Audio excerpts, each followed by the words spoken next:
What's up gamers, Defur here with a bit of a different video. Just this past weekend we had EVO Japan going on. It was the second iteration of the tournament and it got me thinking of the first iteration, which I actually traveled to just about a year ago, maybe a bit more. And during that time when I went to Japan I had an interview with a games news website thingamajig called OKBeast. And I had a video interview with Ian there, which was really cool. And they put up that video for their Patreon users or Patreon supporters. And it never really got to see the light of the day for everyone else. And I thought it would be cool to show it because I basically talk about how I run my projects, my values, which still stands today. Back then it was about Fellows in Arms, but now it's on Fellows TV. But I thought it could be nice to show you that and maybe, you know, let you guys get to know me a bit more and who I am as a person outside of the streams. So, and yeah, that's pretty much it. I hope you enjoy the video and roll the tape! Roll it! Roll it! Hello everybody and welcome to the OKBeast vlog.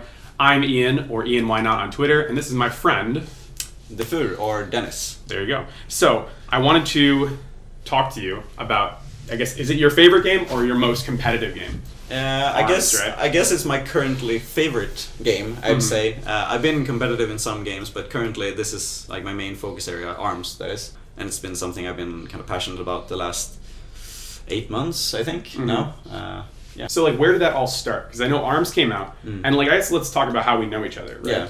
So, in Tokyo, there are, like, a bunch of these accounts that, like, follow foreigners, and how their experiences are in Tokyo. Yeah. So, I found you through one of those programs, and I found out that you were a designer, right? You were doing something with video games at the time. Yeah. And you're still doing stuff with video games now. Yeah, so I lived in Japan before, and I was a game designer at a small indie game company in Japan, here based in Shimokitazawa. Oh, okay, cool. Yeah, and so I did that for a while, and then I was doing kind of streaming and my own YouTube channel stuff on the side, kind of just for fun. Not very like weekly or daily thing, but when I had time.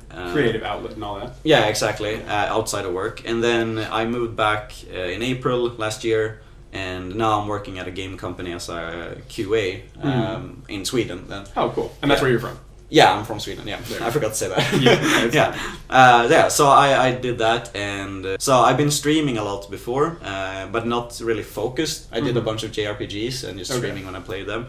I mean, it makes sense. We currently are in the J. Yeah, yeah. JRPG, we're in Japan. So. Yeah, it makes sense. And I've been a competitive player before, and I haven't been for like a couple of years because studies and work and stuff like that. You mentioned Tekken was another game you were competitive in, yeah? Yeah, I played it a lot when I was a kid, but I wasn't very competitive. I was competitive in a game called Team Fortress 2, which is very nice. So I was at some point I was like one of the Europe's best players. Oh, like shit! When I was like 16 or so, around there. Everyone has a story like that where it's like I was 14, I had nothing to do, so I became like the top 10 player in X video game. And like my brother I think did that with Halo 3, I think. Oh. Like before he started doing baseball stuff full time, he like somehow like I walked in and he was like, "Oh yeah, I'm like top 3 in the world." Yeah. And I'm like.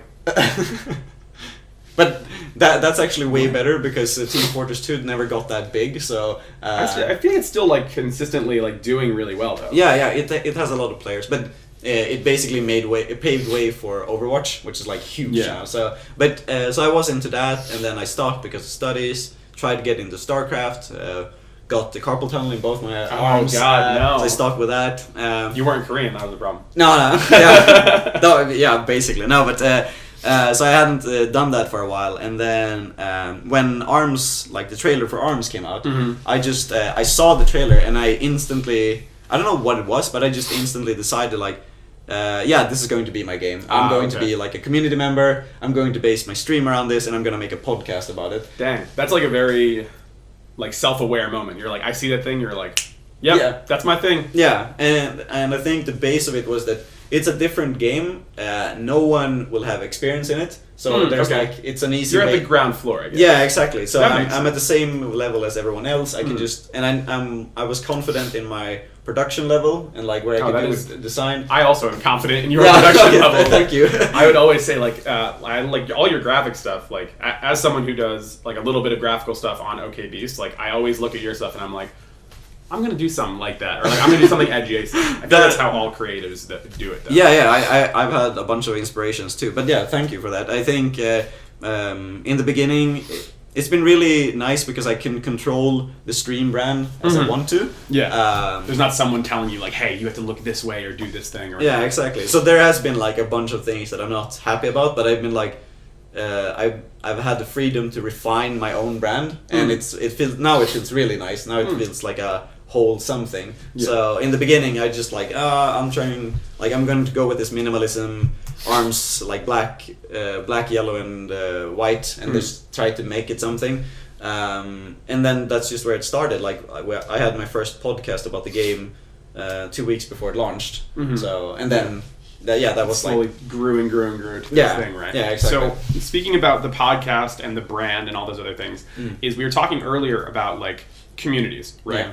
And as someone who is a part of like a gaming community, right? But like air quotes, right? Not a specific genre. Yeah. Like, how did you? And I credit you to this, is that you created a like smaller community within the fighting community that is, I always see is very positive. It was very like, open. Like, hey, do you like arms? I like arms. Let's talk about it. Like, here's a good character. And then you always have like these beautiful tournament lists or whatever. Like, here's all the players that are featured. And like usually their faces are a part of it. Yeah. So like everyone seems to have like kind of an equal share of this thing. And I want to ask you, how did you go from like, you see the trailer, you start the podcast, you do the branding or whatever. How do you go from that to, like, no, everyone gets a piece of the pie. Like, here's how we're all going to collaborate together. Yeah. You know? So, one thing that I try to base my kind of streams and stuff like that about, as I mentioned before about everyone being on the same level, I think moving forwards, it's like, I don't want to be the person, like, I don't want to be the star. So so like when I did all of my things, I tried to make it so like I'm pushing the community. Okay. So I tried like the game or like something a part of that. Or the game or tournaments and stuff like that. So it's like, so in the beginning it was my stream, but then it slowly shifted into being a team stream, or like it's not my own group stream, a group stream or a tournament stream, and then so it became less about me and more about the everybody. Yeah, exactly, and that's where I feel more comfortable because I don't feel. Like there are things that I can't do. Like I'm not the best at the game.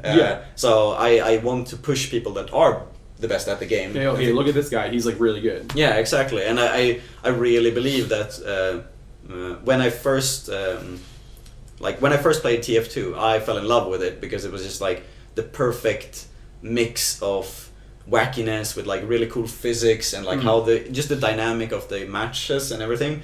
And I felt the same thing with ARMS, where it's just like, this is really, really good, and I think people should know about it. Yeah. So, and I don't know, that it sounds like a really simple thing, but that really gets me passionate for something. I don't know how. Like simplicity and like just joy. Right? Yeah, exactly. Just the joy of playing it. So, it wasn't about, making something to become famous or anything like that, even though it's kind of a cool thing if it does eventually, but or even famous within this community, right? Like people know who you are within the ARMS community. Yeah, exactly. And but the goal was just kind of do something so that the community has something that they can anchor onto. Yeah, exactly. They don't have to like, it doesn't have to be the main thing necessarily, but it's a thing that people know about, and I'm making it basically. That's more complicated than that, actually.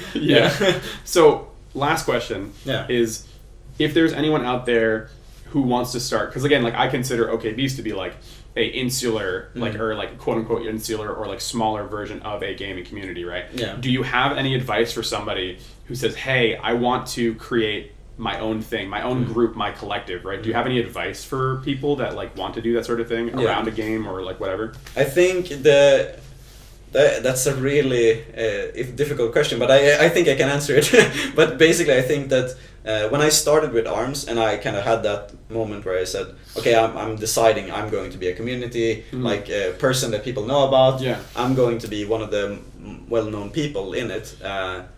I just decided, okay, I I saw it as work basically. Okay. So I was like, because a lot okay. of the times it is work, right? Yeah, Like, yeah. putting yourself out there over and over again, and Yeah. like, hoping to get like, again, like you were saying before, we were talking about like it's like a bunch of fishing lines. You throw like 100 fishing lines out, and you see what you grab. Kind Yeah, of. and I think it's just like basically that, and being everywhere is one thing, but also I mean, you're currently in Japan, right? Yeah. You were in Stockholm before, right? yeah, and my teammates are like in China, Pakistan, America, so it's just Wow, like, I didn't know that. Yeah, That's a yeah. huge spread. Yeah, it's and the game is kind of global, but basically I just researched a ton about all the people in the community, Okay. and then so it doesn't feel fake, because that's a really big thing that I can see when others have done attempts to get into communities, is that they just bounce in, no one knows who they are, and Yeah. they're like, okay, we're here, like us. Yeah. And then it just feels flat and like fake, and so I try to be doing little by little everywhere, and then just always being there. So eventually people were just like, oh shit, it's they were expecting me to be there. Yeah.